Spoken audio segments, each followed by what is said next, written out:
문재인 대통령이 윤석열 후보가 집권하면 적폐 수사가 이루어져야 한다고 한 발언과 관련해 강력한 분노와 함께 사과를 요구했습니다. 문 대통령은 현 정부를 근거 없이 적폐 수사의 대상으로 몰았다며 검찰총장 재직 때는 적폐를 못 본 척했는지 대답하라고 밝혔습니다. 더불어민주당 이재명 대선 후보의 배우자 김혜경 씨의 사과에 대해 국민의힘은 동문서답만 내놓았다며 철저한 수사를 촉구했습니다. 민주당은 사실관계를 밝힐 경우 2차 가해로 이어질 수 있다며 반박했습니다. 대선 후보들의 두 번째 사자 TV 토론이 내일 오후 8시부터 진행됩니다. 한국부자협회가 주최하고 6개 방송사 공동주관으로 열리는 내일 토론에선 자유토론으로 후보 간 치열한 공방이 예상됩니다. YTN은 내일 토론회를 생중계합니다. 코로나19 신규 확진자가 54,122명으로 늘어 사상 처음 5만 명대 규모가 됐습니다. 매주 2배씩 확진자가 늘고 있는데 정부는 오늘 국내에 처음으로 공급된 노바백스 백신의 접종 계획을 발표할 계획입니다. 재택치료자도 17만 4천여 명으로 늘었습니다. 고위험군 중심의 재택치료가 오늘부터 본격적으로 시작돼 일반 감염자들은 스스로 건강관리를 해야 합니다. 하지만 비대면 치료를 담당하는 동네 병의원의 준비가 미흡하다는 지적도 나오고 있습니다.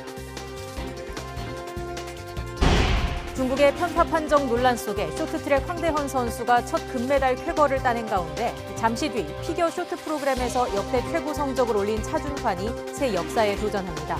평창올림픽 스켈레톤 금메달리스트 윤성빈도 질주에 나섭니다. 시청자 여러분 안녕하십니까? 뉴스앤 이슈 시작합니다. 문재인 대통령이 윤석열 후보가 집권하면 적폐 수사가 이루어져야 한다고 한 발언과 관련해서 강력한 분노를 나타내고 사과를 요구했습니다. 박수현 청와대 국민소통수석의 브리핑 내용 직접 들어보시겠습니다. 문재인 대통령은 오늘 오전 참모회의에서 다음과 같이 말씀하였습니다. 중앙지검장, 검찰총장 재직 때에는 이 정부의 적폐를 있는데도 못 본 척 했다는 말인가? 아니면 없는 적폐를 기획사정으로 만들어내겠다는 것인가 대답해야 한다.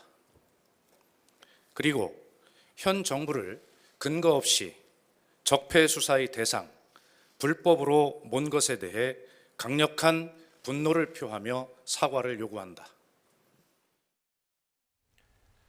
청와대 출신 여당 인사들이 전 정권 적폐청산 수사 의지를 밝힌 국민의힘 윤석열 후보를 겨냥해서 비판을 이어갔습니다.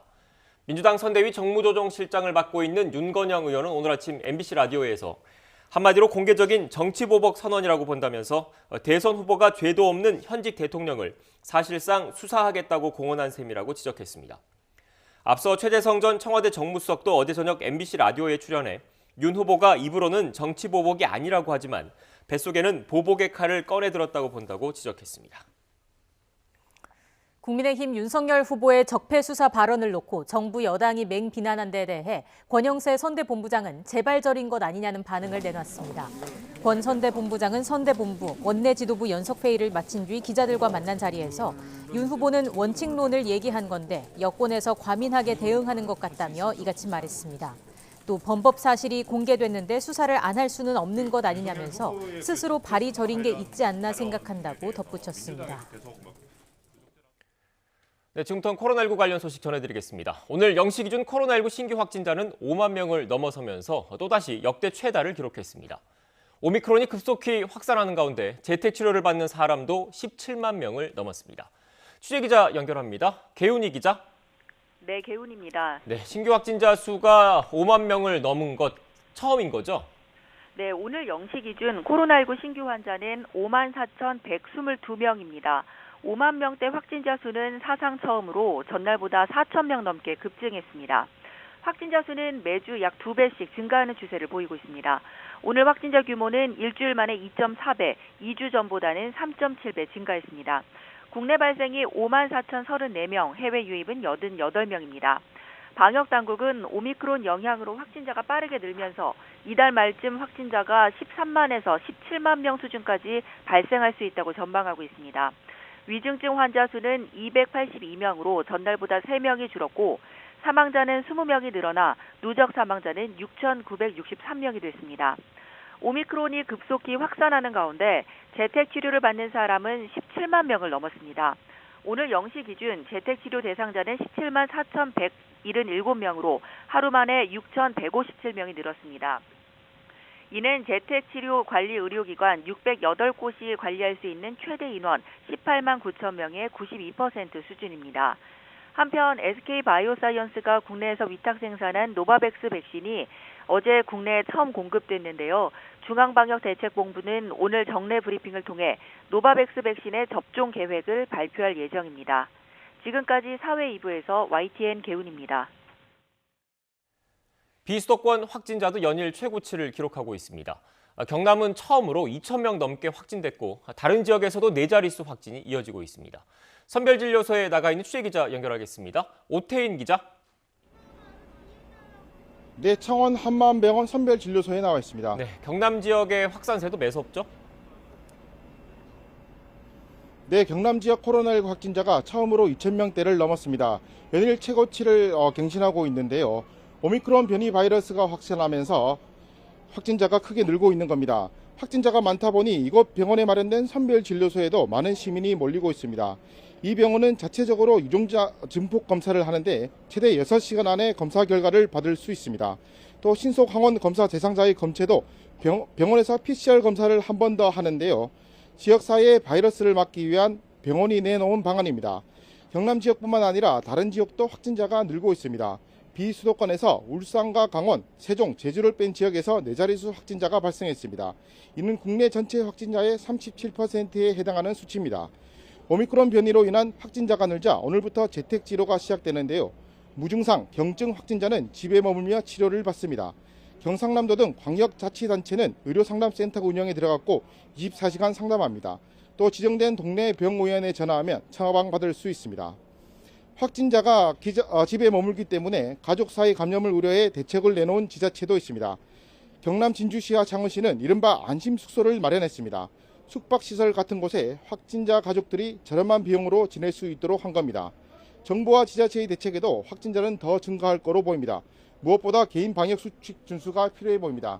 지금까지 창원 한마음병원에서 YTN 오태인입니다. 오늘부터 코로나 치료 체제가 재택치료 중심으로 전환됩니다. 60세 이상 노령층과 50대 기저질환 환자 등을 제외한 일반 확진자들, 집에서 스스로 몸 상태를 확인하고 필요할 경우엔 동네 병의원에 전화해서 비대면 진료를 받게 됩니다. 하지만 병의원들 가운데 아직 준비가 안 된 곳이 많아서 혼란을 우려하는 목소리도 나오고 있습니다. 현장 연결해서 자세히 알아보겠습니다. 황윤태 기자. 네, 서울 방배동 소아청소년과 의원에 나와 있습니다. 네, 의료체계 전환 첫날인데 현장 분위기는 어떻습니까? 네, 코로나19 검사실을 갖춘 이곳 병원은 오전 9시부터 진료를 시작했는데 아직은 한산한 모습입니다.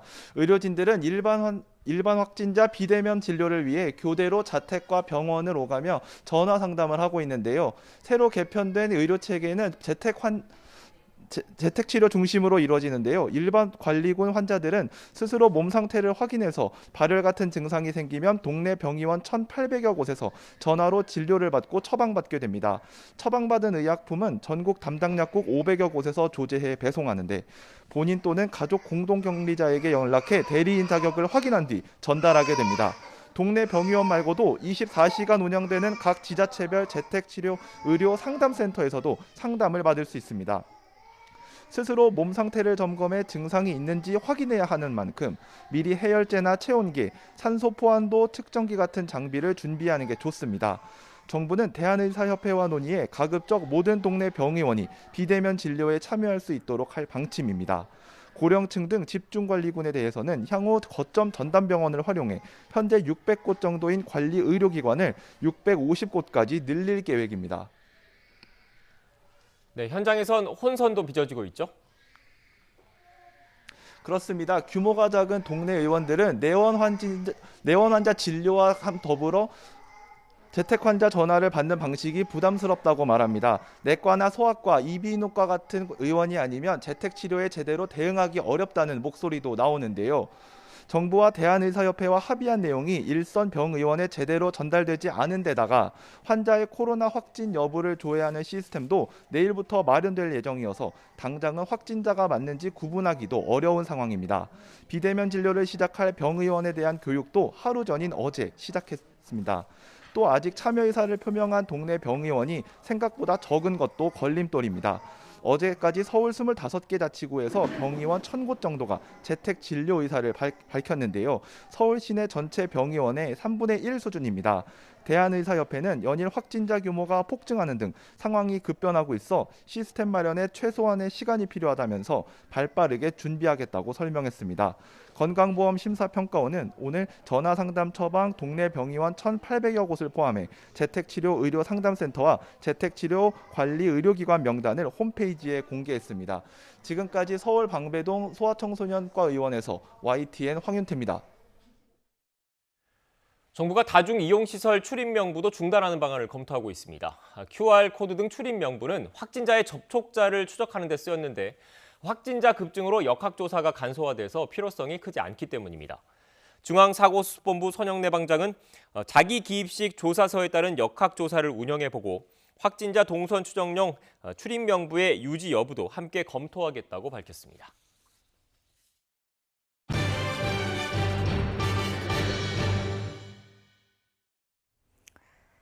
디스커버리 펀드 환매 중단 사건을 수사 중인 경찰이 장하원 대표를 불러 조사했습니다. 경찰은 또 장 대표의 친형인 장하성 주중대사와 김상조 전 청와대 정책실장도 디스커버리 펀드에 투자한 사실을 확인했습니다. 엄윤주 기자의 보도입니다.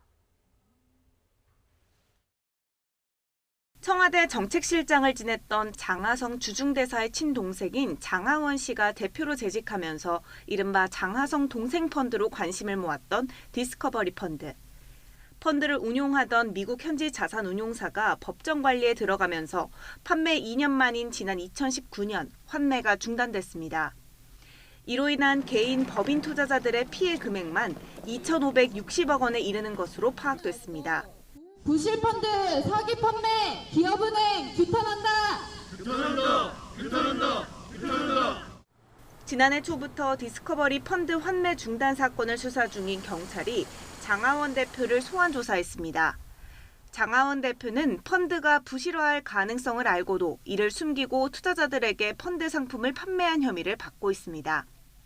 경찰은 또 압수수색 과정에서 투자자들의 실명과 투자액을 기록한 명단을 확보한 것으로 확인됐습니다. 이 명단에는 형 장하성 주중대사와 그의 부인이 지난 2017년 7월 60여억 원을 펀드에 투자했다는 내용이 포함된 것으로 전해졌습니다. 여기에 김상조 전 청와대 정책실장도 공정거래위원장으로 취임한 직후인 지난 2017년 7월 4억여 원을 투자한 것으로 알려졌습니다. 특히 대다수 일반 펀드 피해자들은 만기 전 환매가 불가능한 폐쇄형 펀드에 투자한 반면 이들은 중도에 자유롭게 입출금을 할 수 있는 개방형 펀드에 투자한 의혹을 받고 있습니다. 이에 대해 장하성 주중 한국대사는 입장문을 통해 펀드에 가입한 것은 사실이지만 관련 법률을 위반하지 않았으며 필요하다면 조사를 받겠다고 밝혔습니다. 또 펀드 손실을 보전받은 바가 없으며 필요하다면 추가로 소명하고 조사도 받을 것이라고 강조했습니다. 경찰은 조만간 장 대표에 대한 검찰 송치 여부를 결정할 방침입니다. YTN 엄윤주입니다. 검찰이 더불어민주당 이재명 대선 후보가 경기도지사 시절 부인 수행을 담당하는 5급 공무원을 채용했다는 혐의로 고발된 사건을 직접 수사하지 않고 경찰에 보낸 사실이 뒤늦게 확인됐습니다. 수원지방검찰청은 지난해 12월 국민의힘이 이재명 후보와 부인 김혜경 씨, 수행비서 배모 씨를 국고 등 손실과 직권남용 권리행사 방해 혐의 등으로 고발한 사건을 경기 남부경찰청으로 내려보냈습니다. 검찰은 직권남용 혐의의 경우 직접 수사할 수 있는 범죄에 해당하지만 이외에 검찰이 수사할 수 없는 혐의도 고발에 포함돼 있어 일괄 처리를 위해 경찰에 넘겼다고 설명했습니다. 사건을 넘겨받은 경기 남부경찰청은 지난달 14일 고발인 조사를 시작으로 본격 수사를 진행하고 있습니다.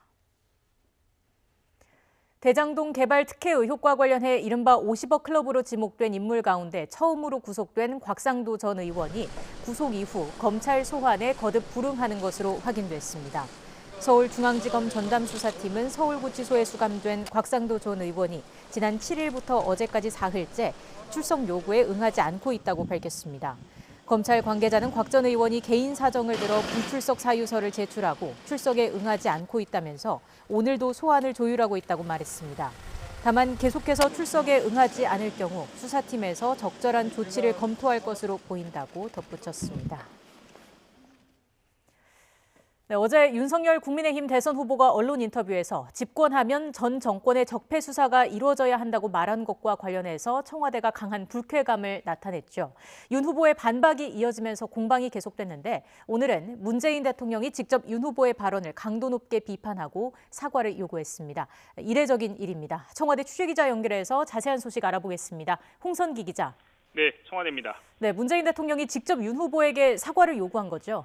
네, 그렇습니다. 어제 청와대가 고위 관계자 발로 윤 후보의 발언을 비판한 것에서 나아가 오늘은 문재인 대통령이 직접 윤석열 국민의힘 대선 후보의 발언을 강도 높게 비판하고 사과를 요구했습니다.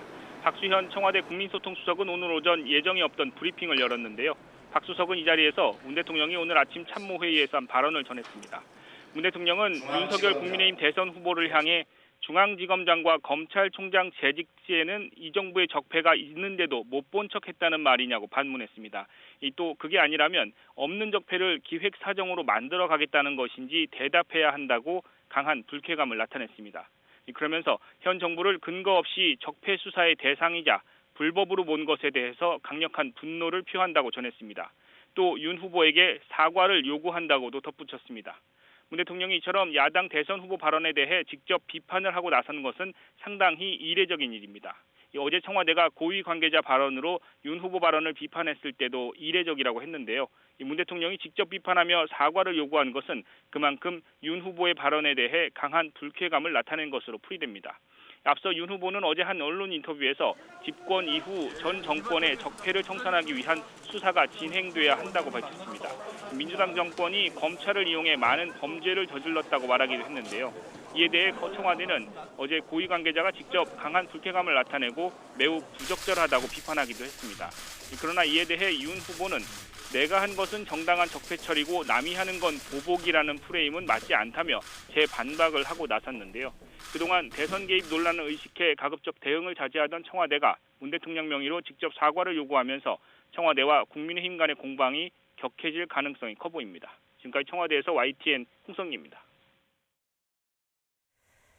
중학교 입학을 앞둔 10대가 횡단보도를 건너다 차량에 치여 숨졌습니다. 경기도 파주 일부 지역에서는 갑자기 수돗물 공급이 끊겨 만 세대 이상 불편을 겪었습니다. 사건 사고 소식 한동우 기자입니다. 구급대원들이 장비를 동원해 차량을 들어올립니다. 어제 저녁 제주 서귀포에서 12살 A 양이 67살 B씨가 몰던 승용차에 치였습니다.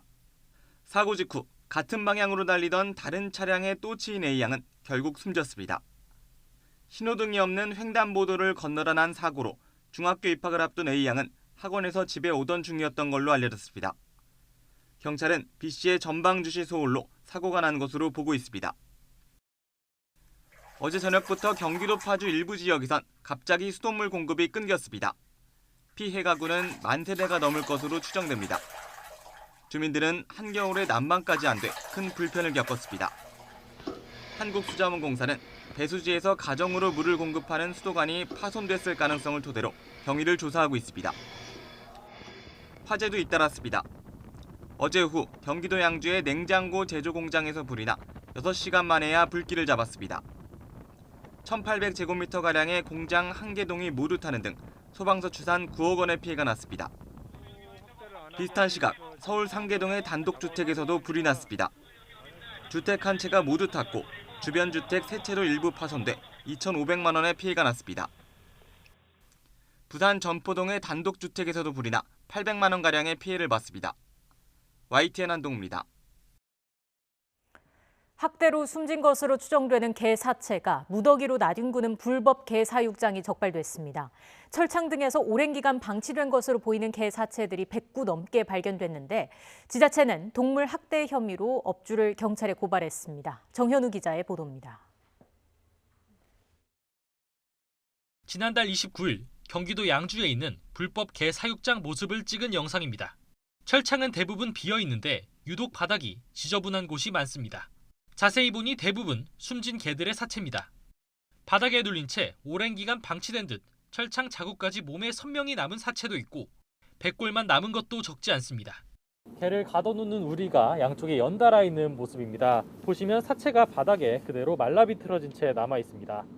사체의 뼈들이 곳곳에 널리 퍼져 있었고 육안으로만 봐도 100구 이상의 아사된 흔적들이 현장에서 발견이 됐습니다. 당시 참혹했던 사육 환경은 살아남아 구조된 개 6마리의 몸 상태가 증언합니다. 더러운 철창에서 분변과 뒹굴며 온몸에 염증이 생겼고 잘 먹지 못했는지 체중도 정상에 한참 못 미쳤습니다. 강제로 여러 번 번식을 시킨 듯 생식기 부분에서 출혈도 발견됐습니다. 식용으로 개를 기르던 주인은 사육 환경이 부실한 건 맞지만 그동안 큰 문제가 없었다고 항변합니다. 자신이 병원에 입원하면서 한동안 못 챙기는 바람에 개들이 숨진 거라며 이걸 학대로 볼 수 있느냐고 반문하기도 했습니다. 애들이 이제 못 팔게 되니까 자꾸 데모하고 못 팔고 막 그런 상황이었어. 관리를 제대로 못했어 그래. 나도 살아야 되니까 나 쓰러지는 바람에 못했어 나도. 양주시는 김 씨가 열악한 환경 속에 개를 방치한 채 먹이조차 제대로 안 줘 숨지게 한 걸로 보고 동물 학대 혐의가 있다고 판단했습니다. 정상적인 생활을 할 수 있을 정도로 에너지원이 급이가 돼야 되는데 급이가 안 돼 있었고 죽은 개체랑 같이 있는다는 것 자체는 양주시의 고발장을 접수한 경찰은 곧 김 씨를 상대로 정확한 경위를 조사할 계획입니다. YTN 정윤우입니다.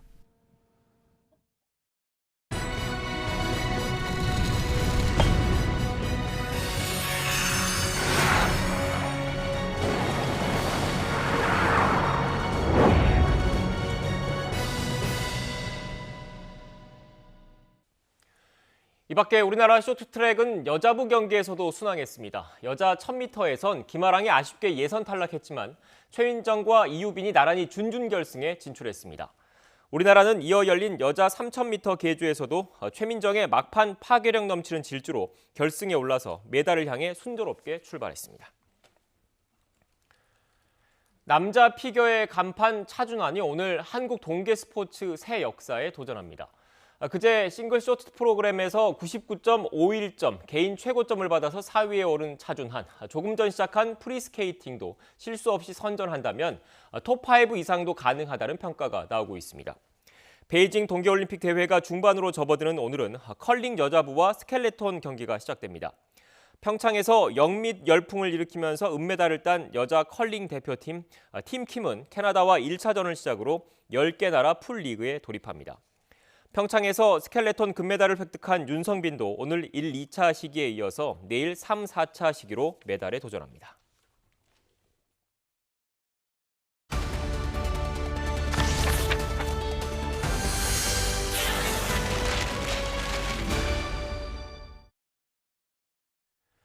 문재인 대통령이 국민의힘 윤석열 후보의 이른바 적폐 수사 발언에 대해서 강하게 비판하면서 정치권에서도 공방이 이어지고 있습니다. 더불어민주당은 윤 후보가 정권을 잡으면 검찰공화국이 될 거라면서 보복수사 예고라고 비난했고 국민의힘은 성역은 없다는 원칙론에 대해서 청와대가 발끈한 것이라고 깎아내렸습니다. 국회 취재기자 연결합니다. 부장원 기자. 네, 국회입니다. 네, 윤석열 후보의 이른바 적폐 수사 발언에 대해서 민주당도 전방위 공세에 나섰죠? 그렇습니다. 더불어민주당 윤호중 원내대표는 오늘 아침 회의에서 민주주의가 무법천지가 되는 게 윤석열 후보가 꿈꾸는 대한민국의 청사진이냐고 강하게 비판했습니다. 윤 후보가 보복수사까지 공약해놓고 문제될 게 없다는 식의 뻔뻔한 반응을 내놓고 있다면서 정권을 잡으면 특검 사단의 손아귀에 나라가 놀아나는 검찰공화국이 될 거라고 주장했습니다. 청와대 출신 여당 인사들도 비판 대열에 가세했는데요. 민주당 선대위 정무조정실장을 맡고 있는 윤건영 의원은 오늘 아침 MBC 라디오에서 한마디로 공개적인 정치보복 선언이라 본다며 대선 후보가 죄도 없는 현직 대통령을 사실상 수사하겠다고 공언한 셈이라고 지적했습니다. 그러면서 염치도 신의도 상식도 없는 오만함에 극치라면서 윤 후보가 여전히 대선 후보라기보단 검찰주의자의 벽을 넘지 못하고 있는 것 같다고 꼬집었습니다. 앞서 최지성 전 청와대 정무수석도 어제 저녁 MBC 라디오에 출연해 윤 후보가 정말 미친 사람이 아니라면 저런 이야기를 해놓고 보복이 아니라고 부인하는 게 훨씬 더 비열하고 공포스럽다고 비판했습니다. 이런 가운데 이재명 후보의 배우자 김혜경 씨의 과잉 의전 논란을 둘러싼 후폭풍도 이어지고 있습니다. 어제 김 씨가 사과문 발표 이후 일주일 만에 기자회견을 열고 모두 자신의 불찰이라며 공개 사과를 했는데 의혹이 이어지며 후보 지지율까지 발목을 잡자 직접 사과로 국면 전환에 나선 겁니다. 하지만 국민의힘은 주어도 없고 목적어도 없는 참 희한한 8분짜리 사과쇼였다고 평가절하했습니다. 국민의힘 권영세 선대본부장은 아침 회의에서 김 씨가 뭘 사과했냐는 질문에 동문서답만 내놔 그 남편의 그 부인 부창부스란 말이 절로 떠올랐다며 철저한 수사를 촉구했습니다.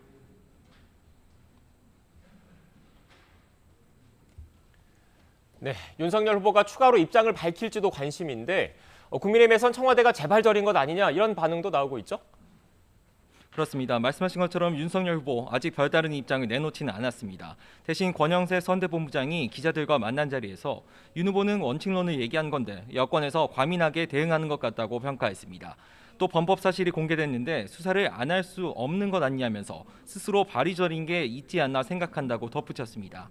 청와대 입장 발표 직후 이준석 대표도 SNS를 통해 공개 반박했는데 성역은 있을 수 없다는 원칙론에 청와대가 발끈했다고 깎아내렸습니다.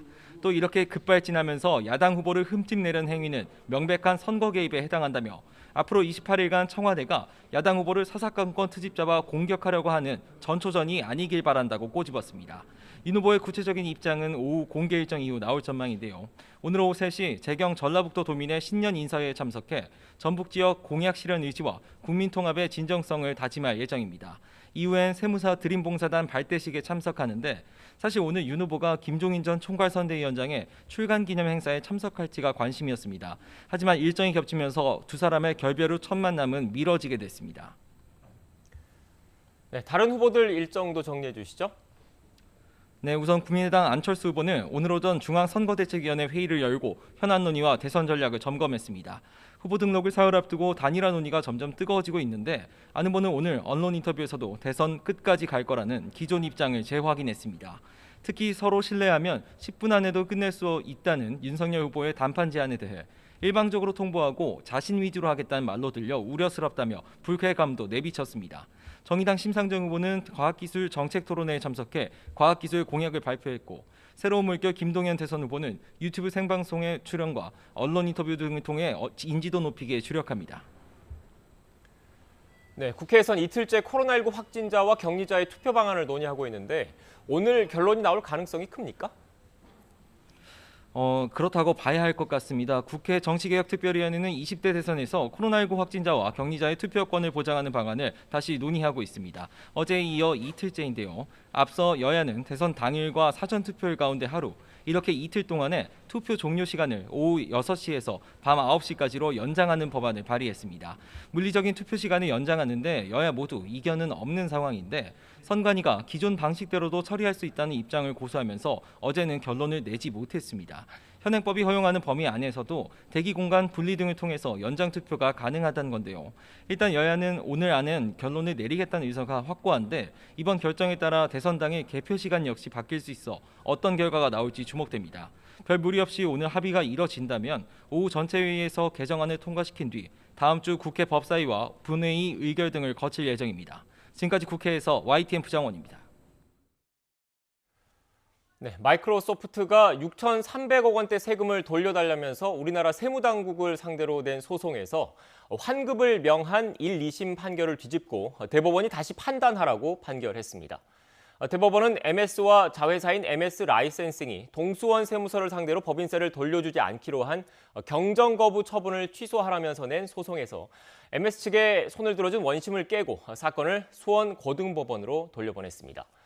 재판부는 원심 판결이 법원의 심리 대상 등에 관한 법리를 오해해서 필요한 심리를 다하지 않았고 판결에 영향을 미친 잘못이 있다고 밝혔습니다.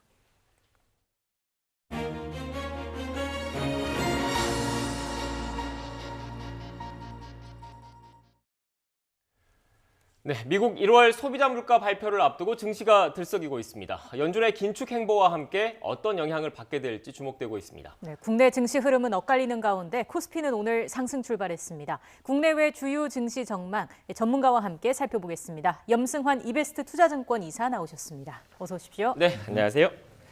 먼저 미국 증시부터 봐야 될 것 같은데요. 뉴욕 증시가 상승 마감한 것 같습니다. 어떻게 좀 이유를 좀 정리를 해주실까요?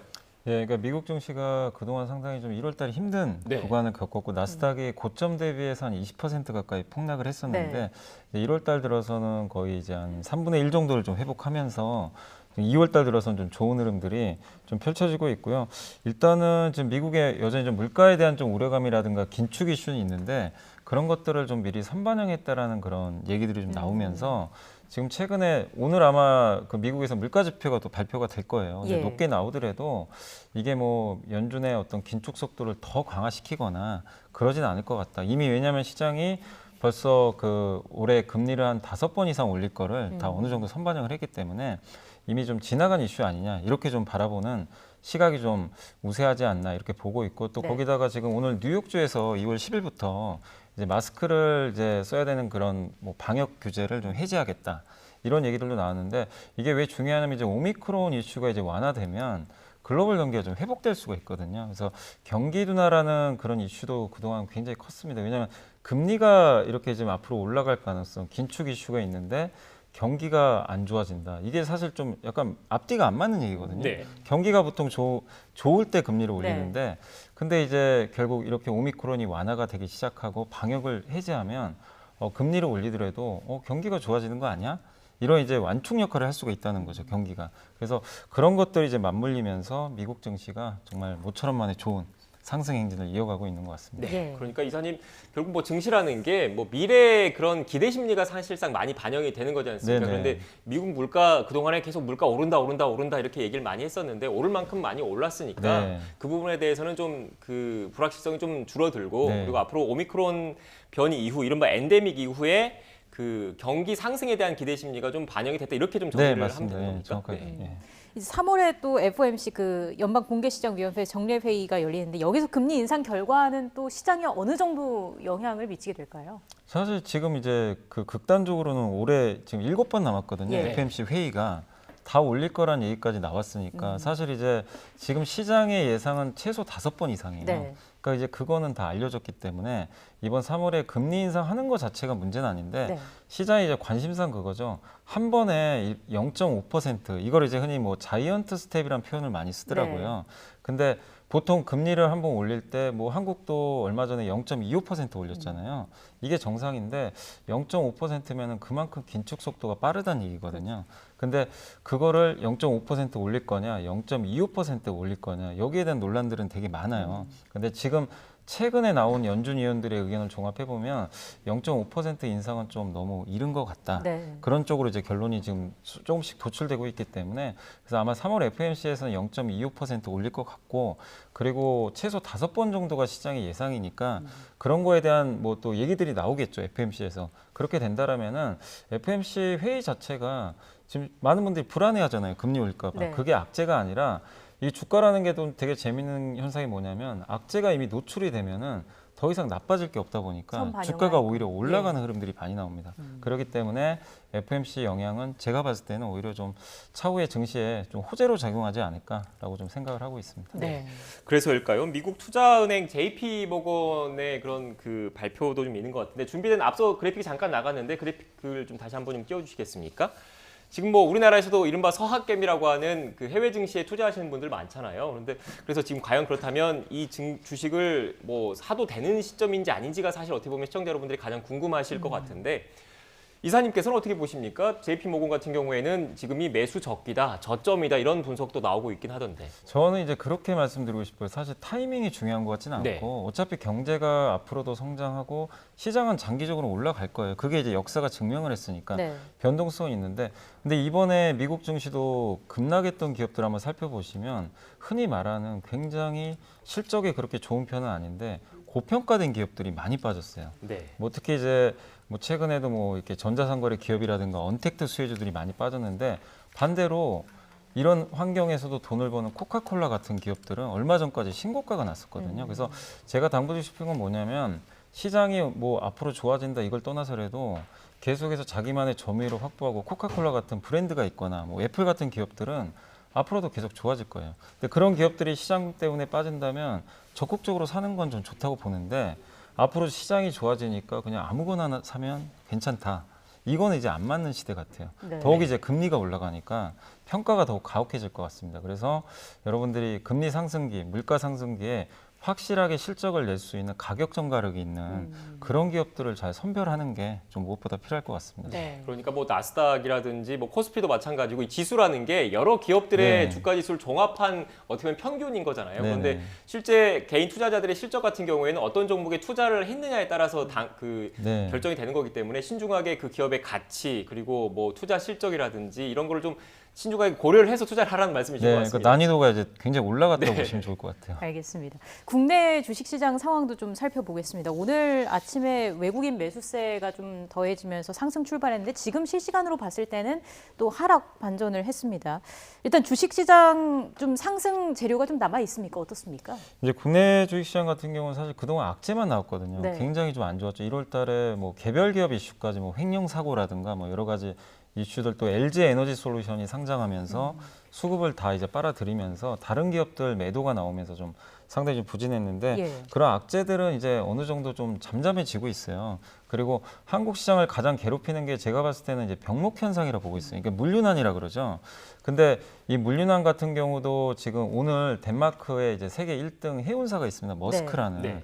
그 해운사에서 뭐라고 얘기를 했냐면 올해 중반 정도에는 물류난이 해소될 것 같다. 그러니까 세계 1등 해운사가 그런 얘기를 했다는 건 물류난도 이제 점점 피크아웃을 했구나. 조금씩은 완화되겠구나. 이거는 우리나라 경제에도 상당히 도움이 될 수 있는 거거든요. 우리나라 이제 제조업 국가이기 때문에 그래서 이 악재들이 조금씩 해소되는 가운데 한국 시장도 조금씩은 점진적으로 이렇게 반등들은 나오는데 네. 다만 아직까지는 사람들이 워낙 지난 몇 달 동안 시장이 안 좋다 보니까 투자 심리가 개선이 잘 안 돼요. 네. 그래서 미국 시장에 비해서도 오늘 좀 부진한 건 사실이지만 제가 봤을 때는 그래도 오늘 좀 하락한 건 아쉽다 하더라도 최악의 상황은 조금씩 지나가고 있고 분명히 지표나 이런 면에서는 조금씩 점진적인 뭔가 개선되는 모습들이 나오고 있어서 지금 시장은 조금씩 나아지는 방향으로 가고 있지 않나 그렇게 좀 보고 있습니다. 네. 이사님 그리고 우리나라 같은 경우에는 수출이 차지하는 비중이 크지 않습니까? 전체 네. 경제 규모에서. 그런데 지금 한국은행 잠정치긴 한데 기대에 좀 못 미쳤어요. 앞으로 이 주식 시장에는 어떤 영향을 미치겠습니까? 그러니까 사실 이제 이번에 수출입 데이터를 보니까 네. 수출 중에서도 그 단가는 많이 올라갔어요. 수출 단가 이제 아무래도 물가 상승이 나오다 보니까 문제가 뭐냐면 물량이라고 그러죠. 이게 판매량이라고 하는데 판매량 성장이 좀 부진했다는 게 한국 수출에 조금 아쉬운 점이었고 그리고 이번에 무역 수지가 적자 났잖아요. 2개월 연속. 네. 근데 이런 적이 거의 없었거든요. 근데 30년 만에 최악의 이제 적자를 냈다고 하는데 그 원인이 다른 게 아니라 원자 가격이 너무 많이 올라갔습니다. 뭐 그렇죠. 에너지 가격, 유가라든가 LNG 가격. 근데 이게 사실 우리가 컨트롤할 수가 없는 게 지정학적 리스크가 지금 가미가 돼 있잖아요. 네. 우크라이나 이슈, 뭐 중동 이슈. 근데 이런 것들을 컨트롤하기 힘든데 어쨌든 지금 이제 대부분은 그래도 전쟁까지 안 갈 거라고 보고 있어서 어느 정도 시간이 지나면은 에너지 가격이 좀 완화되지 않을까. 특히 지금 이제 난방 시즌이 끝나가거든요. 그러면 이제 천연가스라든가 이런 수요가 주니까 그런 면에서 봄 정도 되면 무역 수지가 조금씩은 개선되지 않을까. 이런 좀 기대감이 있고 아까 또 제가 그 병목 현상 말씀드렸잖아요. 물류난이 해소되면 자연스럽게 또 우리나라들의 매출 실적이 좀 올라갈 수밖에 없는 상황이거든요. 그렇게 되면은 당연히 우리나라 무역 수지도 한 봄부터는 좀 개선되지 않을까. 이게 개선되면 외국인 또 매수를 자극시킬 수 있기 때문에 이 부분은 또 좀 최악은 조금씩 지나가지 않을까 이렇게 예상을 하고 있습니다. 네. 이렇게 전반적인 흐름과 추세를 좀 짚어주셨는데 이런 사이에서 투자자들이 또 어떤 선택을 해야 할지 지금부터 좀 구체적으로 질문을 드리겠습니다. 올해 초에 나스닥을 조정 국면으로 몰아넣었던 기업 중 하나가 바로 메타 플랫폼스입니다. 페이스북, 인스타그램을 운영하는 메타 플랫폼스인데 최근에 급락을 했었는데 다시 좀 반등하는 모습을 보이고 있어요. 이건 어떤 배경이 있다고 볼 수 있을까요? 일단 이제 낙폭과대가 좀 컸던 것 같아요. 네. 그리고 워낙 뭐 많이 빠졌잖아요. 예. 그리고 이제 메타 플랫폼 같은 경우는 이제 시가총액이 이제 한 뭐 굉장히 좀 최근에 많이 빠져가지고 우리나라 기준으로 한 이제 700조 원까지 거의 떨어진 것 같아요. 한때 1000조를 넘었는데 그렇게 되면은 오히려 규제 이슈가 완화될 수 있다고 하더라고요. 그러니까 이제 그 유럽에서도 어느 특정 기업들 같은 경우 이제 시가총액 기준으로 그걸 딱 제한을 하는데 지금 메타버스, 그러니까 이 메타 플랫폼의 시총 정도면은 지금 최근에 뭐 인스타그램이나 이런 것도 뭐 하지 말라는 얘기가 나올 정도로 규제를 하려고 하는데 그 이슈가 오히려 해소될 수 있다고 합니다. 그러니까 이게 주가가 폭락해가지고 이제 반대 현상이 발생하는 네. 거죠. 그래서 규제가 좀 완화되지 않을까 하는 그런 기대감도 남아 있고 그리고 메타버스 관련해가지고 어차피 계속 지금 전 세계 기업들이 마이크로소프트도 그렇고 게임사를 인수했잖아요. 그러니까 투자는 늘어나기 때문에 지금 당장 성과는 안 나오더라도 워낙 지금 이쪽에 투자를 먼저 해놓은 기업이 또 메타 플랫폼 아닙니까? 그래서 거기에 대한 기대감들이 최근에 좀 녹아들면서 주가 좀 반응을 하는 것 같은데, 근데 다만 이제 좀 강하게 계속 오르긴 어려운 게 지금 시장 자체가 금리를 올리는 그런 시장으로 좀 바뀌다 보니까 숫자에 되게 예민해요. 그러니까 옛날에는 그냥 스토리만 상상력만 가지고 이거 괜찮네 그러면 굉장히 높게 밸류를 줬는데 지금 시장은 굉장히 냉정합니다. 숫자 안 나오면 일단은 좀 나중에 이건 투자해야 되겠다. 우선순위가 뒤로 밀려버려요. 네. 그래서 메타 플랫폼이 어쨌든 그런 숫자가 나오는 게 확인될 때까지는 좀 상승하는데 좀 단기적으로 아직은 좀 한계가 있지 않나 그렇게 좀 보고 있습니다. 네, 이사님 여기에다가 또 그 페이스북 같은 경우에는 광고 매출을 주요 네. 수익원이잖아요. 그런데 애플과의 그런 애플에서 개인정보 그 보호에 대해서 정책적으로 많이 하다 보니까 그게 그 여파가 페이스북 광고 매출에도 영향을 좀 미치는 측면이 있다 이런 얘기도 좀 나오던데 네, 어떻습니까? 네, 그것도 충분히 맞습니다. 그래서 네. 실제로 광고 관련 기업들이 다 급락을 했었어요. 그래서 이 부분은 어차피 지금 트렌드적으로 좀 갈 수밖에 없기 네. 때문에 이런 이제 광고 관련된, 그러니까 구글 같은 경우는 자체 또 플랫폼이 있으니까 상관이 없는데 이 메타 같은 경우는 그런 쪽에 관련된 또 매출들이 줄 수밖에 없기 때문에 그것도 당연히 할인 요인이고 또 구독 경제잖아요. 그래서 메타 플랫폼 같은 경우는 좀 당분간 좀 그런 이슈들이 좀 남아있기 때문에 주가가 좀 탄력적으로 가기는 아직은 어려울 것 같습니다. 네. 그러니까 일단 뭐 지금 해외 주식 이른바 서학개미로 이렇게 좀 투자를 하시려는 분들은 지금 이사님 말씀을 쭉 들어보니까 앞으로 향후 가치라든지 기술주 이런 부분에 대해서 좀 신중하게 그 데이터를 좀 확인을 하고, 그리고 아까 뭐 코카콜라나 뭐 이런 거 얘기를 하셨는데 네. 계속 안정적으로 수십 년간 이어온 기업들도, 그리고 배당이 좀 많은 기업들을 네. 좀 주목을 해라 이런 말씀이신 것 같습니다. 네, 제 얘기가 이제 정확히 좀 말씀해 주셨는데 지난 10년간 나스닥 기업들이 엄청나게 올랐어요. 그래서 비싼 거는 누구나 인정을 하는데 네. 그 비싼 걸 인정받으면 숫자로 증명을 하는 거예요. 그래서 이번에 애플, 구글은 주가가 안 빠졌습니다. 이 폭락장에. 근데 메타 플랫폼이나 일부 기업들은 주가가 반토막이 났어요. 사실 50% 정도. 네. 그 이유가 숫자로 증명을 못했죠. 넷플릭스도 이제 구독자가 더 이상 증가하기 어려울 것 같다. 그러니까 자기 스스로 증명할 수 있는 기업이 아니면 이제 시장에서 도태될 수밖에 없어요. 그래서 투자분들이 반드시 그런 걸 좀 앞으로 살피셔서 투자를 하는 게 필요할 것 같습니다. 네. 자, 그리고 철강이나 화학 같은 중국 경기 민감주도 급등을 했어요. 이건 또 왜 그런 건가요? 그러니까 작년 상반기에 미국이 금리제가 올라가면서 좋았다가 이제 델타 변이나 오미크론 나오면서 경기가 꺾였잖아요. 네. 그래서 경기 민감주가 너무 안 좋았어요. 그래서 주가가 굉장히 많이 빠졌거든요. 근데 왜 최근에 올라가냐면은 아까 말씀드린 대로 오미크론이 완화되면 당연히 경기가 좋아지겠죠. 네. 그럼 경기 민감주예요. 대표적으로 철강, 화학이 좋고, 두 번째가 올림픽 끝나면 중국이 경기 부양하지 않을까. 네. 철강, 화학은 중국 의존도가 굉장히 높아요. 그래서 여기서 지금 최근에 중국이 얼마 전에 금리를 낮췄는데 이 정도 가지고는 중국이 성장률이 지금 5%도 위태하다고 합니다. 그러면은 더 공격적인 금리 인하 가능성이 높거든요. 예. 그러면 이쪽에서 금리를 인하해주고 경기를 풀어주면 당연히 철강화학 수요가 늘어나거든요. 네. 그 주가도 싸기 때문에, 그래서 최근에 주가 올라가는 게 이제 그런 거에 대한 기대감이 붙어서 올라가고 있다. 이렇게 보시면 되겠습니다. 네. 금융주 관련 이야기도 해봐야 될 것 같은데, 전통적으로 투자자들 사이에서는 금융주는 그 상대적으로 저평가돼 있는 대신에 뭐 배당은 좀 많이 나오는 주다 이런 그 평가가 일반적인데, 최근 들어서는 또 금융주가 좀 오르는 것 같습니다. 아무래도 금리 인상 그리고 예대 마진에 대한 수익 확대에 대한 기대감이 좀 반영됐다고 봐야 되는 겁니까? 네, 일단 이제 그 어제 KB금융지주가 지금 이 안 좋은 약세장 속에서도 신고가를 냈어요. 네. 가장 높은 가격을 좀 또 달성했는데, 말씀하신 대로 여러 가지 요인들이 맞물린 것 같아요. 일단은 이제 금리가 올라가면 네. 당연히 이 대출 금리가 또 올라가기 때문에 예대 마진이 벌어지면서 은행주한테 좋을 수밖에 없고, 그리고 이런 경기가 안 좋은 상황에서도 KB금융지주가 1년에 4조 원 이상을 벌었어요. 엄청난 이익을 냈는데 그중에 또 일부를 가지고 자기 주식이 있습니다. 주식을 속아간다 그러더라고요. 주식을 이제 없애버리는 거죠. 네. 그럼 주당 가치가 올라가거든요. 거기다 배당도 많이 주기 때문에, 그래서 주주 환원책, 실적에 대한 기대감, 근데 주가까지 저평가돼 있다 보니까 이 모든 것들이 맞물리면서 지금 강하게 금융주가 오르고 있다고 보시면 되겠습니다. 네, 알겠습니다.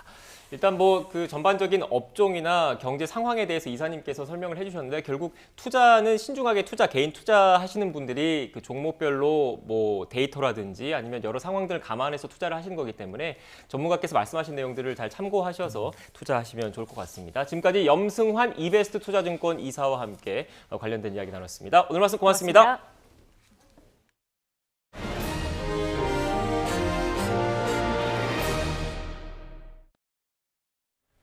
편의점을 이용하는 장애인들의 접근권을 보장하기 위해서 휠체어 리프트나 이동식 경사로와 같은 편의시설을 반드시 설치해야 한다는 법원 판결이 나왔습니다. 재판부는 바닥 면적 300제곱미터 이상 공중 이용시설에만 편의시설을 설치하도록 한 시행령이 장애인의 행복 추구권을 침해한다고 판단했습니다. 취재기자 연결합니다. 손효정 기자. 네, 서울중앙지방법원입니다. 네, 법원이 편의점 출입구에도 휠체어가 지나갈 수 있는 경사로나 편의시설을 설치해야 한다, 이렇게 판결을 내린 거죠. 네, 법원은 오늘 휠체어 이용 장애인 등이 편의점 운영사인 GS 리테일과 대한민국을 상대로 낸 차별구제 청구 소송에서 원고 일부 승소로 판결했습니다. 법원은 GS 리테일이 직영으로 운영하거나 가맹 계약을 맺은 GS25 편의점에 장애인이 통행할 수 있는 경사로나 휠체어 리프트 등을 설치해야 한다고 판단했습니다. 장애인 등 편의법 시행령은 장애인 접근권을 위해 편의시설을 의무적으로 설치해야 하는 생활시설 범위를 규정하고 있는데요. 바닥 면적이 300제곱미터 이상인 슈퍼마켓이나 가게에만 설치 의무가 있는데 법원은 편의점과 같은 대부분 공중이용시설은 이 기준에서 제외된다고 지적했습니다. 재판부는 이 시행령이 장애인의 접근성을 보장하도록 한 법의 취지를 벗어난 데다 장애인의 행복 추구권을 침해하고 평등 원칙에 반해 무효라고 판단했습니다. 법원은 GS25 편의점에 편의시설을 설치하는 방법도 구체적으로 제시했는데요. GS 리테일은 판결 확정일로부터 1년 안에 직영으로 운영하는 편의점 가운데 2009년 4월 이후 신축되거나 증축된 시설에는 장애인 통행이 가능한 접근로와 휠체어 리프트 등을 설치해야 합니다. 만약 이런 시설을 설치하는 게 어렵다면 편의점 안에 이동식 경사로를 준비하거나 직원을 부를 수 있는 호출벨 등 보조 서비스를 준비해야 합니다. 가맹 편의점 점주에게는 직영 편의점과 같은 편의시설을 갖추거나 대안을 마련하도록 권고하고 그 비용의 20% 이상을 GS 리테일이 부담하도록 했습니다. 앞서 지난 2018년 휠체어 사용 장애인과 지팡이를 이용하는 노인, 그리고 유모차를 이용하는 시민이 투썸플레이스와 GS 리테일, 호텔 신라 등을 상대로 차별구제 청구 소송을 냈습니다. 이들은 누구나 자유롭게 이용해야 하는 편의점과 호텔, 커피숍 출입구에 경사로와 같은 편의시설을 설치하지 않은 건 차별이라고 주장했는데요. 지난 2020년 호텔 신라와 투썸 플레이스와는 각 점포 출입구에 편의시설을 설치하도록 강제 조정이 이뤄졌지만 조정을 받아들이지 않은 GS 리테일과는 본안 소송이 진행됐습니다. 그동안 GS 리테일 측은 편의점 출입구에 경사로를 설치하게 되면 도로를 무단 점거하게 되거나 건물 임대인으로부터 동의를 받기 어렵다고 주장했는데요. 만약 GS 리테일 측이 판결에 항소하게 되면 다시 2심에서 법정 공방이 벌어질 것으로 보입니다. 지금까지 서울중앙지법에서 전해드렸습니다. 홍남기 부총리 겸 기획재정부 장관은 정부는 2월 소비자 생활물가 안정을 위해서 모든 정책 역량을 투입할 것이라고 밝혔습니다. 홍 부총리는 오늘 정부 서울청사에서 비상경제중앙대책본부 회의를 열고 국제유가가 $90를 상회하고 글로벌 공급망 차질이 있는 등 공급 측 요인의 내수 회복 등 수요 견인까지 더해지면서 소비자 물가 상방 압력이 가속하고 있다면서 이같이 말했습니다. 특히 가공식품과 외식 가격이 분위기에 편승한 가격 담합 등 불법 인상이나 과도한 인상이 없도록 이달 중 공정거래위원회 등 부처 간 점검, 12개 외식 가격 공표 등 시장 감시 노력을 대폭 강화할 계획이라고 덧붙였습니다. 정부가 소상공인 대출 만기의 재연장 여부를 다음 달에 확정하기로 했습니다. 홍남기 부총리는 다음 달 말로 끝날 예정인 소상공인 대출 만기 연장과 상환 유예 조치의 연장 여부를 다음 달에 확정하겠다고 말했습니다. 또 특별고용 지원 업종 지정 연장 여부도 다음 달에 함께 결정하기로 했습니다. 5대 은행이 2년 동안 상환 등을 미뤄준 소상공인과 중소기업의 대출 원금과 이자는 139조 원 규모입니다. 오늘 16일 김정일 국방위원장의 80번째 생일을 앞두고 북한이 분위기 띄우기에 열을 올리고 있습니다. 북한 조선중앙통신은 김정일 생일을 기념하는 당과 국가표창 수여식이 지난 9일 만수대 의사당에서 개최돼 김정일 훈장 4명 등 8,732명이 각종 훈장과 칭호 등을 받았다고 전했습니다. 조선중앙통신은 당 정책 관철을 위한 투쟁에서 특출한 공로를 세운 간부와 근로자, 군인들에게 수여한 것이라면서 이같이 전했습니다. 이어 같은 날 김정일 80번째 생일 경축 우표 전시회, 광명성절 요리기술 경연, 평양 인민문화궁전에선 김정일의 불멸의 혁명 업적을 깊이 체득하기 위한 중앙연구토론회가 열렸다고 덧붙였습니다. 네, 군 당국이 북한의 미사일 기술 진보 등 변화한 안보 위협에 능동적으로 대응하기 위해서 육군 미사일 사령부를 육군 미사일 전략사령부로 확대 개편하는 방안을 추진합니다. 국방부는 전략적 억제 대응 능력에 대한 국민적 요구가 중대됨에 따라 오는 4월 중에 육군 미사일 사령부를 육군 미사일 전략사령부로 개편하는 육군 미사일 사령부령안을 오늘 입법 예고했다고 밝혔습니다. 네, 민주당 이재명 후보가 기자들과 만나서 현안 관련 질의응답을 진행합니다. 현장으로 가보겠습니다.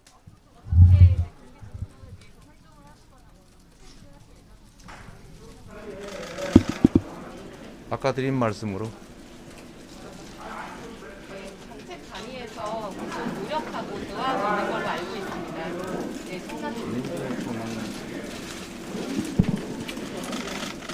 내가 모르는데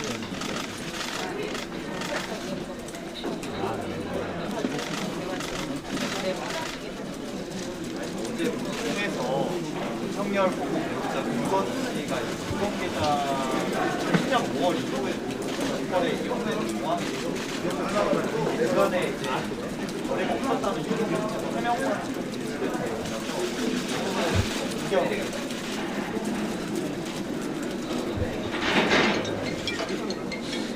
저도 뭐 뉴스를 봤습니다만 누구든지 명백한 허위 진술이나 중대한 범죄 혐의가 있으면 엄정하게 신속하게 예외 없이 수사하는 게 맞습니다.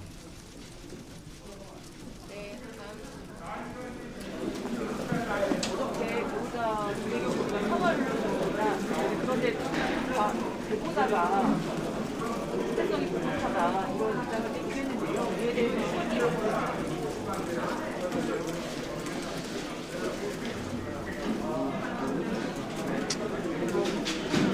말씀드렸던 것처럼 또 공직자로서 또 남편으로서 제 부족함과 불찰이다고 말씀드리겠습니다. 당사자의 그 상처에 대해서는 위로 말씀드립니다. 후보님 윤석열 후보의 적폐 수사 관련 발언 관련해서 청와대에서 문재인 대통령도 사과하라고 요청했거든요. 야당에서는 이걸 선거 개입이다, 대통령의 선거 개입이다 이런 주장까지 하고 있는데 돌아가는 상황은 저는 많은 대선 과정을 지켜봤습니다만 후보가 정치 보복을 사실상 공언하는 건 본 일이 없습니다. 우리가 통합을 통해서 미래로 나아가야 하는데 보복 또는 증오, 갈등, 분열이 우리 사회를 정말 위험에 빠뜨릴 수 있다는 생각이 듭니다. 보복이 아니라 통합의 길로 가시기를 참으로 진심으로 권유드립니다. 마지막 질문 받겠습니다. 이번에 일자리와 노동 보양 더 많은 걸 발표를 해주셨는데 그 중에서 제일 공점을 찍어서 이것만은 꼭 이루고 싶다 하시는 게 있을까요? 여러 가지가 다 중요한데 딱 한 개만 꼽아야 된다니까 참 어렵습니다.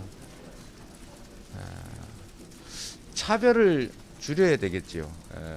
정규직과 비정규직 간 또는 남녀 간 또는 대기업과 중소기업 간 이 차별, 불평등을 줄이는 게 제일 중요한 과제 같습니다. 마지막으로 조 기자님 하실까요? 의원님 죄송합니다. 내일 두 번째 스피드 토론이 있는데요. 첫 번째 토론이랑 다른 전략으로 임하실 건지 어떤 전략 계획하고 계신지? 뭐 특별한 전략이라기보다는 우리 국민 여러분께 위기 시대에 유능한 리더가 필요하다. 리더의 무능은 죄악이다. 이런 부분을 좀 집중적으로 말씀드리려고 합니다. 네, 오늘 여기까지. 네, 고맙습니다. 네, 감사합니다. 네, 지금까지 민주당 이재명 후보의 기자들과의 현안 관련된 질의응답 생중계로 전해드렸습니다. 주요 내용 간략하게 다시 한번 정리해드리겠습니다. 이른바 국민의힘 윤석열 후보의 적폐 수사 관련된 발언이 정치권에서 뜨거운 감자가 되고 있는데 이와 관련된 질문이 나왔습니다. 여기에 대해서 민주당 이재명 후보는 많은 대선 과정을 봤지만 후보의 정치보복 공헌은 본 적이 없다고 지적하면서 증오와 갈등, 분열은 사회를 위험하게 한다고 말했습니다. 그러면서 보복이 아닌 통합의 길로 가길 바란다고 말했습니다. 보다 자세한 내용은 이어지는 뉴스에서 다시 한번 전해드리겠습니다.